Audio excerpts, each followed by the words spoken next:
So, you're here to see some competition between Clip Studio Paint and Krita, hey?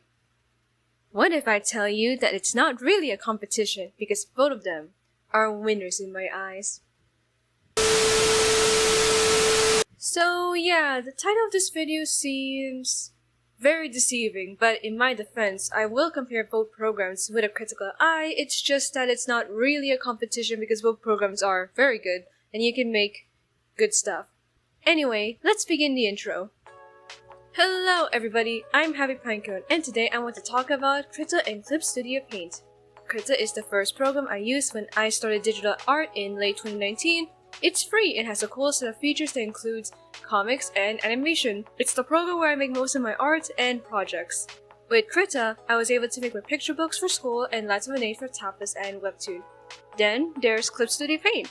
I got it last month during one of its summer sales. It has a cool set of features, particularly for comics, and is a one-time purchase for Windows and Mac users, which means that you can keep it forever.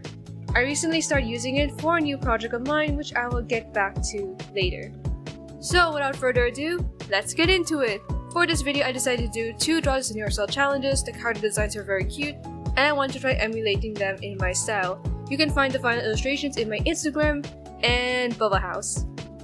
The first one I'll be talking about is Krita, my pride and joy. Most of my artwork and projects are made in Krita, especially for this channel, so you can see just how awesome it is.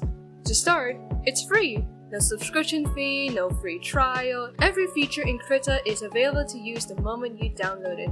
There are other free programs like Medibank Paint, but personally I think Krita is the most feature-packed. It has a powerful brush engine and makes the brushes fun to use. I also love the way the line tool reflects the amount of pen pressure I use, which is something Clip Studios doesn't. Speaking of which, I love the pop-up palette feature where I can quickly access my brushes by pressing right-click in my mouse. Though nowadays my tablet can't register it well, so I had to use a different shortcut. Moving on. Another cool thing about Krita is it's open source, which means that you can make or download plugins to customize your overall user experience. For Krita users, looking at my workspace clearly shows that I use tons of plugins, from the themes to whatnot. My most favorite is the Canvas Buddy plugin, where I can have access to all my important tools such as layers and colors while using only Canvas mode. I also enjoy its animation features. For what it is, it's very intuitive, and I can still use my textured brushes. I made some of my animatics using it. Of course, I have some minor nitpicks. First off, I strongly dislike its text tool. It doesn't show me the changes live, which is a pain whenever I make my comic or picture books. It doesn't have the option to filter my fonts, making me have to scroll through a mostly unresponsive list of fonts just to find the one I need. If you're the type who tends to download any cute font you see, then you know this is a nightmare. The vector tools are something to be desired, but I rarely use them, so I don't really mind. Its comic features are relatively limited, but it's not really a problem since I found a pretty good workaround. However, I can't open multiple comic pages at once without causing Krita to crash, so I can't make my pages by batch. I do like the Comic Manager Docker where I can review my comics flow like a book. I think that's a feature Clip Studio Paint offers in its X version, so that's pretty neat. That being said, it has its own limitations and it can't hold many pages without crashing. I should know because Lights of an Age has over 50 pages worth of Krita files, only for the program to crash each time I added a new page. Oh, and the template making feature of the Comic Manager is very confusing. Like, the margins don't add up. It's like there's a discrepancy between the extra space I have and the cropping. It's very complicated. Maybe it's not Krita, maybe it's just me. But moving on. Krita is a great free art program to start with if you're interested in trying digital art, but not having to spend extra expense besides the graphics tablet. I look forward to its latest major update, Krita 5, where they will improve and add new features including the time-lapse feature. Oh yes.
Anyway, that's all for Krita. Next up, we have Clip Studio Paint Pro. I've been using it for the past few months and it deserves the praise it got. Unlike Krita, it costs $50 for the Pro and $219 for X as of now. It's a pretty hefty sum, but if you buy the desktop version, you get to keep it forever and still receive free updates, so there's a lot of value in that. Furthermore, the program often has these sales that can chop the price in half, which is how I was able to buy the Pro version in the first place. The Pro may not have the extra features as X, the features it does have are very solid. This is a program that's definitely laser focused in streamlining the comic making process, from making comic panels to having a way better text tool. Furthermore, the default brushes that came with the program feel pretty good and very customizable. Speaking of which, my favorite part of Clip Studio is the asset library, where you can download custom assets like brushes, gradient maps, templates, and 3D models. It's such a joy. I even share my own assets, which includes a simple page thumbnail template and an auto action that helps me trim comic pages. When you don't have the option to multi-export your files, it's very convenient. Also, I can immediately use them the moment I added them to the program. I don't need to restart Clip Studio or anything, which is something I have to do whenever I add a new brush in Krita. So, very convenient, very quick. Oh, and it also has a time-lapse feature, which is awesome.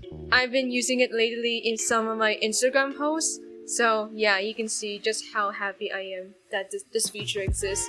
Recently, I fell in love with its vector features. I use it for my line art, which works like a dream. Not only it looks hand-drawn, but I can do a lot of things with it without distorting it. Erasing was also a joy, as the vector eraser removes overshoots without interfering with everything else. Another thing I like about Clip Studio is its overall performance. While it does have the tendency to lag like any other program, it is able to open multiple files at once. Thanks to it, I was able to make comic pages by batch, which is something I can't do in Krita. Of course, that's as long as the files in question aren't too heavy. I can sketch and ink my comic in batch no problem, but when I add in color and special effects, I need to close most of my files as it's starting to add up more RAM. Having said all that, Clip Studio Paint also has its nitpicks. Its line tool doesn't reflect any pen pressure, so I can't use it to make line variants. Besides that, the way to make those lines felt less natural compared to Krita. In Krita, all I need to do is drag my brush while pressing a shortcut key and it creates my line. In Clip Studio Paint, however, I needed to first tap the cursor into the spot in the canvas where I wanted to start the line, and then press the shortcut to create that line. It feels weird, but I guess not as bad. In their defense, I think the line tool is mostly meant for drafting the comic panels, so I guess line consistency is important for that sort of thing. Also, I wish that its pop-up palette allows the use of right-click as one of its shortcut keys for the subtool. It'll make my workflow so much better since I'm so used to pressing right-click and boom, my brushes appear in Krita. So yeah, if only Clip Studio Paint has something like that.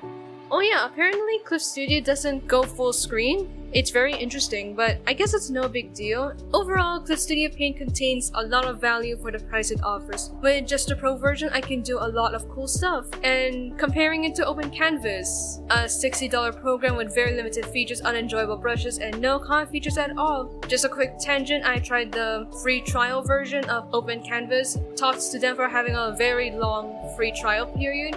But I just really dislike the program. Like, it has really cool, promising features, like event features like the time lapse and all that fun stuff, but I just really don't like it. And it's $60 and it doesn't even have comic features or animation features. You're definitely gonna get more with Clip Studio Paint Pro with just $50. Not to mention, it's known for it to have sales, so yeah, that's definitely cool. Plus, if you ever buy the Pro version but you want it to go X someday, you don't have to worry about it, because you have the option to upgrade your program at a discounted price, which make things even better.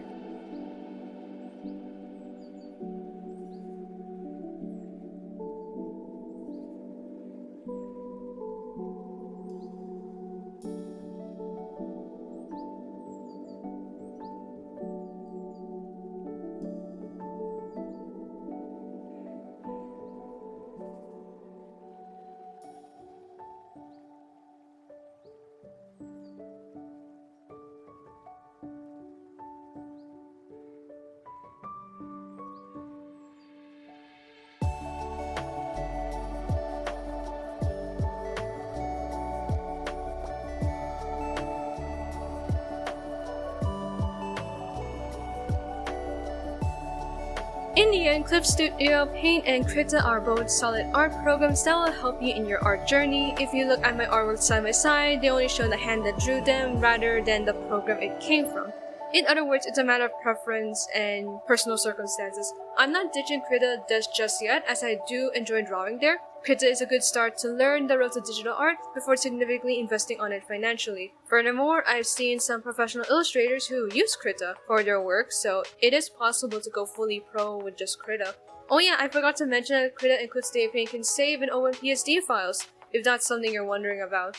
Clip Studio Paint is great when you decided to stick to digital art a bit longer without worrying about paint and description. Pro is a very great start if you're on a budget, making X a decent upgrade. So yes, that is why I think that it's not really a competition, because Krita and Clip Studio Paint are both great programs that will help you make great stuff.